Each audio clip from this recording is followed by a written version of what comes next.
जी, programme में एक बार फिर से खुशामदीद और अब बात करेंगे चुपते हुए अवामी मसले के मुतालिक, जो ना सिर्फ आजकल का यानी कि रमजान का मसला है बल्कि पिछली एक दहाई से ज्यादा के अरसे से अवाम का मसला है, लेकिन आजकल की दहमत में कुछ ज्यादा ही बढ़ गया है, खासतौर पर रमजान में, और वो है बिजली का बहरान।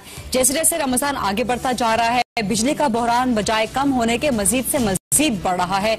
हुकूमत ने खासतौर पर वजीर पानी और बिजली ने और वजीर मुमलिकत साहब ने भी बड़े दावे किए थे कि सहर में और इफ्तार में लोड शेडिंग से, बिजली की लोड शेडिंग से एग्जेम्प्ट कर दिया जाएगा, लेकिन हुआ ये कि उसके बजाय दुगनी लोड शेडिंग होना शुरू हो गई और एक ही दिन के बाद हुकूमत को अपने ये वादे और अखबारों के बड़े बड़े इश्तेहार लोड शेडिंग से इस्तिस्ना के वो वापस लेने पड़े। और सूरत हाल यहाँ तक आ पहुंची है कि मुल्क भर में शदीद गर्मी है एक तो, और उस शदीद गर्मी में रोजेदार बेचारे सड़कों पे आके एहतजाज करने पे मजबूर हैं अपने हक के लिए कि उन्हें बिजली कहीं नहीं मिल रही।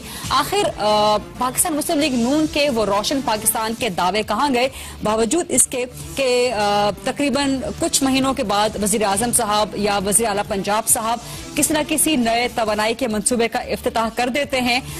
तो ये मसला हल कैसे होगा, आखिर इस मरज की दवा क्या है, ये सब जवाबात लेंगे। मेरे साथ टेलीफोन लाइन पर मौजूद हैं डॉक्टर मुसद्दिक मलिक साहब, तर्जुमान हैं वजीर आजम नवाज शरीफ के और मुआविन खुसूसी भी हैं और केयर टेकर फेडरल मिनिस्टर भी रहे हैं पानी और बिजली के। अस्सलाम वालेकुम डॉक्टर मुसद्दिक मलिक साहब। जी वालेकुम अस्सलाम। सर, एक तो आप मुआविन खुसूसी हैं, तर्जुमान है वजीर आजम साहब के, ब्रीफिंग्स भी आप बड़ी जबरदस्त किस्म की वजीर आजम साहब को देते रहे हैं पानी और बिजली के बहरान पर, और इसके अलावा आप केयर टेकर विफाकी वजीर भी रहे हैं इस महकमे के। ये मसला हल क्यों नहीं हो रहा? रमजान में कम अज कम लोगों को रिलीफ क्यों नहीं मिल रहा? जी, पहले तो मैं ये कहूंगा कि ये जो कल दिक्कत लोगों को उठानी पड़ी है उसके लिए उसका हमें बड़ा अफसोस है और हम उसके लिए माजरत चाहते हैं। आपने कुछ तज्जिया दिया था, मैं उसके ऊपर तबसरा करना चाहूंगा। अगर आप 2 साल पहले जब अबूरी हुकूमत थी, अगर आप उस वक्त पे चली जाएं तो आपको अच्छी तरह से याद होगा कि लोड शेडिंग जो थी उसका दौरानिया 12 से 13 घंटे था शहरी इलाकों में और 14 से 15 घंटे था गांव के अंदर। अब 2 साल गुजर चुके हैं और 2 साल के बाद अगर आप पिछले पूरे महीने का डेटा उठाकर देख लें तो पाकिस्तान के अंदर एवरेज लोड शेडिंग जो शहरी इलाकों में हो रही है वो 6 से 7.5 घंटे हो रही है और दही इलाकों के अंदर 8 से 9 घंटे। डॉक्टर साहब, आप लाहौर तशरीफ ला चुके हैं, मैं भी इस वक्त लाहौर में बैठी हूँ। ईमान से बताइएगा, बल्कि मैं कल आपसे जरूर बात करूंगी, लाहौर में भी 10 घंटे कम से कम बिजली की लोड शेडिंग कहीं नहीं गई।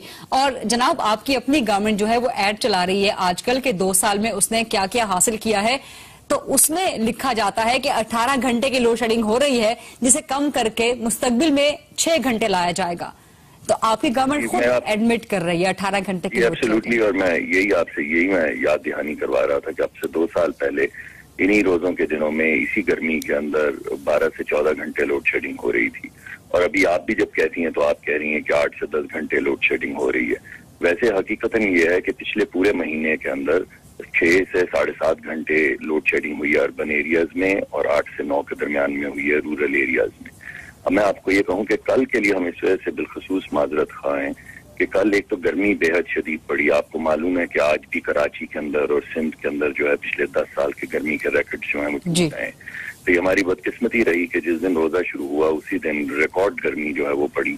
और कुछ ये है कि रोजे की वजह से एकदम जब हमारा बिहेवियर तब्दील होता है, हम घरों में बैठते हैं, जरा एयर कंडीशनर्स इस्तेमाल करते हैं, तो वो जो हमारी बिजली की डिमांड जो ज्यादातर 18,000 या 19,000 मेगावाट होती है वो तजावुज करके तकरीबन 22,000 मेगावाट को कल पहुंच गई। डॉक्टर साहब, गर्मियों में गर्मी ही पड़ेगी ना, सर्दी तो नहीं पड़ेगी, और ये तो अंडरस्टूड चीज है कि लोग डिमांड करेंगे खासतौर पे रोजों में भी। और फिर 16,000 मेगावाट रिकॉर्ड बिजली प्रोड्यूस करने का अभी परसों ही ख्वाजा आसिफ साहब इसका बड़ा क्रेडिट ले रहे थे, तो ये बिजली गई कहाँ है?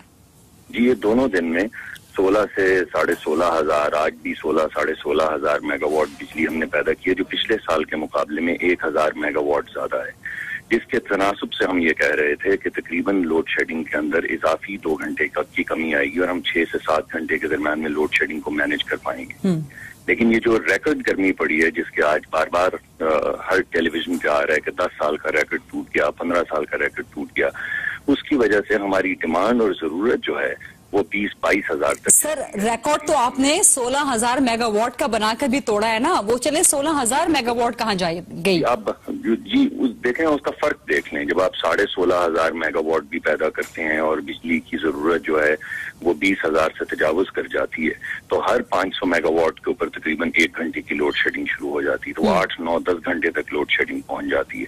लेकिन मैं आपको ये भी साथ के साथ बताऊं कि पहले तो मैंने आपसे माजरत की, लेकिन उसके बाद मैं ये भी कहूंगा कि तकरीबन 80 से 85% जो हमारे फीडर्स हैं, हमारे पास इस वक्त तकरीबन मुल्क के अंदर 14,000 फीडर्स हैं। उसमें से 80 से 85 फीडर्स जो हैं उन पे सहर और इफ्तार के अंदर लोड शेडिंग नहीं हुई, आज भी नहीं हुई।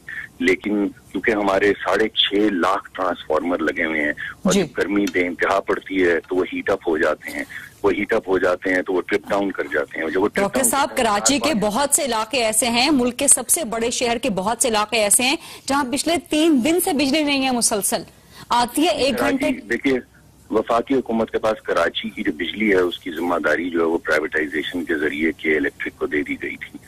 तो कराची के अंदर तो हम तबसरा नहीं कर सकते क्योंकि वो एक प्राइवेट कंपनी जो है वो कराची के लोगों को बिजली फराहम करती है। लेकिन जो उस पर चेक एंड बैलेंस तो रखना है ना, चाहे प्रोविंशियल गवर्नमेंट या चाहे फेडरल गवर्नमेंट है उनके, और उनको बिल्कुल जो नोटिसेज और उनसे जो तंबीह है वो की जा रही है और बार बार उनसे पूछा जा रहा है कि भाई आपने ये खरीदी थी और वादा किया था कि आप इस तनासुब से बिजली लोगों को फराहम करेंगे, तो आप बिजली क्यों नहीं फराहम कर पा रहे? लेकिन उनका भी जो जवाब है वो कुछ इसी तरह का आ रहा है कि बहुत से ट्रांसफार्मर जो है वो हीट अप होने की वजह से फेल हुए, क्योंकि आज कराची में 10-15 साल का रिकॉर्ड वहां भी टूटा है मुल्क के दीगर इलाकों की तरह। लेकिन फिर भी आप एक नजर इस बात पे भी डालिए कि आज से 2 साल, सिर्फ 2 साल पहले हम 14 घंटे लोड शेडिंग की बात कर रहे थे। अगर आज मैं आपकी बात भी मान लूं तो आप भी 9-10 घंटे की लोड शेडिंग कह रही हैं। डॉक्टर साहब, मैंने कहा कि लाहौर में कम से कम 10 घंटे, ज्यादा से ज्यादा 12 भी हो जाते हैं, वो कम से कम 10 घंटे की, हर घंटे बाद 1 घंटे की आप लोड शेडिंग लगा लीजिए।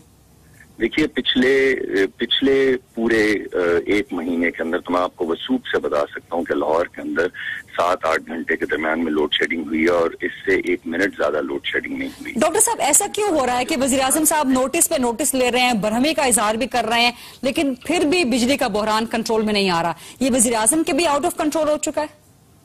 नहीं मैडम, देखें, पता है मसला क्या होता है कि जब आपको बिजली का कारखाना लगाना होता है तो बिजली का जो एक एवरेज कारखाना है वो 3 साल में लगता है। हमें इस वक्त हुकूमत में आए 2 साल हो चुके हैं, जिसकी वजह से आप बार बार कह रही थी कि इफ्तिताह होते हैं, मगर बिजली का मसला क्यों नहीं हल होता? क्योंकि इफ्तिताह करने में और बिजली पैदा करने में उसके दरमियान में 3 साल का अमल है। 3 साल का टाइम लगेगा। डॉक्टर साहब, मेरे पास टाइम खत्म हो चुका है। बहुत शुक्रिया, आपसे किसी और नशिस्त में इंशाल्लाह इस मसले पर मजीद गुफ्तगू भी रहेगी। ये था आज का प्रोग्राम, देखने का बहुत शुक्रिया। अपना ख्याल रखिएगा, आपसे मुलाकात होगी जुमेरात को। अल्लाह हाफिज।